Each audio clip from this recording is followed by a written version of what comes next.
মই যদি ডেপুটেশ্যনত যাবলৈ পাওঁ মোৰ কাৰণে সেইটো গৌৰৱৰ বিষয় হ'ব, কাৰণ অসম কাডাৰৰ হৈ অসমত ইমান দিন চাকৰি কৰাৰ পিছত যদি মোক কোনোবা কেন্দ্ৰীয় সন্থাত নে কেন্দ্ৰীয় সংগঠনত যাবলৈ কেন্দ্ৰীয় গৃহ মন্ত্ৰালয়ে বিচাৰে আৰু মাননীয় মুখ্যমন্ত্ৰী মহোদয়ে যদি অনুমতি দিয়ে মোৰ কাৰণে এইটো গৌৰৱৰ বিষয়। মই কিন্তু তেনেকুৱা কোনো আবেদন কৰা নাই।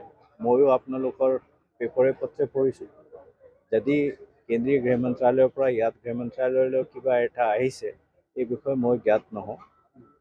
যদি আহে তে মোৰ কাৰণে পাৰ্চনেলি মোৰ কাৰণে বৰ গৌৰৱৰ বিষয় হ'ব যে অসমৰ DGP হিচাপে ইমান দিন কাম কৰাৰ পিছত মোক চেণ্ট্ৰেল গভৰ্ণমেণ্টে এটা চান্স দিব বিচাৰিছে। দেখা যাওক কি হয়।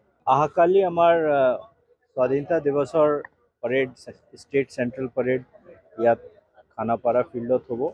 আজি আমি ফাইনেল প্ৰেক্টিছটো ইয়াত ৰিহাৰ্চেলটো দেখিলোঁ। ৰিহাৰ্চেল যথেষ্ট ইম্প্ৰুভমেণ্ট হৈছে আৰু খুব ভাল পৰেড আজি যিখিনি কণ্টিনজেণ্ট আছিলে এইটো কৰিছে। বিশেষ ক'ব লগা দৰ্শনীয় বিষয় হ'ল যে এইবাৰ আমি কেন্দ্ৰীয় গৃহ মন্ত্ৰালয়ৰ পৰা যিটো নিৰ্দেশাৱলী আহিছে তাৰ মতে মেঘালয় পুলিচৰ এটা কণ্টিনজেণ্ট আমাৰ লগত আছে আৰু আমাৰ এটা কণ্টিনজেণ্ট ইয়াৰ পৰা ত্ৰিপুৰালৈ গৈছে। এইটো এটা বিশেষ নেশ্যনেল ইণ্টিগ্ৰেশ্যনৰ ষ্টেপ হিচাপে আমি লৈছোঁ। বাকী গতানুগতিক আমাৰ যিখিনি কণ্টিনজেণ্ট থাকে এইখিনি আছে। আসাম ফৰেষ্ট প্ৰটেকশ্যন ফ'ৰ্চৰো এটা কণ্টিনজেণ্ট ইয়াত এইবছৰ আহিছে, যিটো কি নতুন ৰেজ কৰা হৈছে বেটেলিয়ন। ইয়াত যিখিনি ছিকিউৰিটি এৰেঞ্জমেণ্টৰ দৰকাৰ আছে সেইটো আমাৰ স্পেচিয়েল DG ডাঙৰীয়া আছে, ADG ছিকিউৰিটি আছে আৰু আমাৰ CP গুৱাহাটী আছে, তেখেতসকলে গোটেইখিনি ব্যৱস্থা কৰিছে। মই ভাবোঁ যে পৰেডো খুব ভাল ধুনীয়াকৈ হ'ব আৰু ছিকিউৰিটিও খুব ভালদৰে ইয়াত ৰাইজক হাৰাশাস্তি নকৰাকৈ কৰা ব্যৱস্থাটো চবেই কৰিব। কিবা নীতি নিয়ম থাকিব নেকি বা কি যিসকল ৰাইজে কি কি আনিব পাৰিব নোৱাৰে? নৰ্মেল যিটো সদায় গতানুগতিক বস্তু কোৱা হয়, আমি সদায় অলপ পিপল মেজাৰ হিচাপেহে লৈছোঁ যে আৰ্মছ এইবোৰ আনিব নালাগে। বাকী ৰাইজে আহক, ইয়াত মোবাইল চবাইল চব এলাউ কৰা হৈছে, কোনো অসুবিধা নাই। এতিয়া শান্তিত চব চলি আছে। এতিয়া আমি ইমান বিশেষ কৰা নাই, কিন্তু চেকিংটো হ'বই। চেকিঙৰ মাজেদি ইয়াত আহিব লাগিব। YBY সম্পৰ্কে কি YBY ক্ষেত্ৰত আজি প্ৰায় 15 দিন আগতে প্ৰথমবাৰ আমাৰ তাত সেই খবৰটো আহিছিলে। এইটোৰ পিছত আমি এটা ইনকুৱাৰী কৰিবলৈ CIDক দিছিলোঁ। CIDয়ে প্ৰিলিমিনাৰী ইনকুৱাৰী কৰি যিটো দেখিছে যে এইটো যিখিনি মিনিষ্ট্ৰী অফ ফাইনেন্স আৰু ৰিজাৰ্ভ বেংকৰ গাইডলাইনছ আছে সেইখিনি কমপ্লিটলি ফ'ল' হোৱা নাই।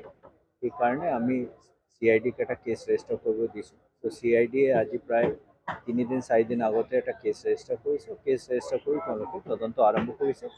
তদন্তত যি যেনেকৈ ওলায় সেইমতে একশ্যনটো লোৱা হ'ব। কি কি ব্যৱস্থা থাকিব পিছৰ পৰ্যায়খিনি যিসকলে তদন্তত যি ওলাব সেই আমিতো তদন্তৰ কথাহে ক'ব পাৰিম। এতিয়া তদন্তত যি ওলাব সেইটো তদন্ত কেইদিনমান হৈ লওক, তাৰপিছত গম পোৱা যাব কিমান মানুহৰ পৰা পইচা লৈছে, কি হৈছে ঘটনাটো, তাৰপিছত আমি ক'ব পাৰিম। কিমান নম্বৰ দিয়া হৈছে নেকি আৰক্ষীৰ ফালৰ পৰা?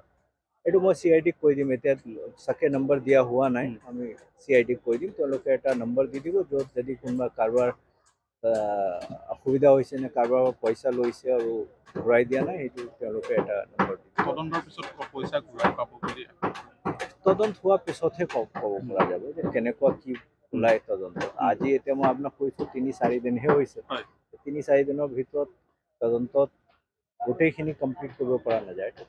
YBYৰ সমান্তৰালভাৱে বহুতো ট্ৰেডিং কোম্পানী আছে, এনেকুৱা বহুতো গ্ৰাহকক মই CIDক কৈছোঁ যে যদি তেওঁলোকে তদন্তৰ টাইমত তেনেকুৱা পায় যে আৰু তেনেকুৱা আছে যিখিনি আমাৰ যিখিনি মিনিষ্ট্ৰী অফ ফাইনেন্স আৰু RBI গাইডলাইনছ ভাইলেট কৰিছে, নহ'লে চিট ফাণ্ড এক্ট ভাইলেট কৰিছে, আৰু যদি তেনেকুৱা খবৰ আহে দুটা কাম কৰিব লাগে। এটাতো আইনগতভাৱে যিটো ব্যৱস্থা ল'ব লাগে সেইটো ল'ব লাগে, আৰু 2 নম্বৰ পাব্লিকৰ মাজত এটা সজাগতা আনিবলৈ, এৱেৰনেছ আনিবলৈ তেওঁলোকে এইটো এটা কেম্পেইন চলাব লাগে, পাব্লিকক এৱেৰ কৰিব।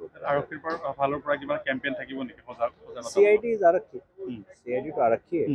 CIDৰ কথা কিবা ক'ব বিচাৰিব নেকি মানে ইনভেষ্টিগেশ্যন প্ৰিলিমিনাৰী এটলিষ্ট নোহোৱালৈকে মই বিশেষ ক'ব নোৱাৰিম। ফাৰ্ষ্ট আমি এইটো চাই ল'ব লাগিব যে কি হৈছে, ঘটনা কেনেকৈ হৈছে, বেআইনীভাৱে কি কৰা হৈছে চাই লোৱা যায়। তাৰপিছত আৰু এটা কথা ওলাইছে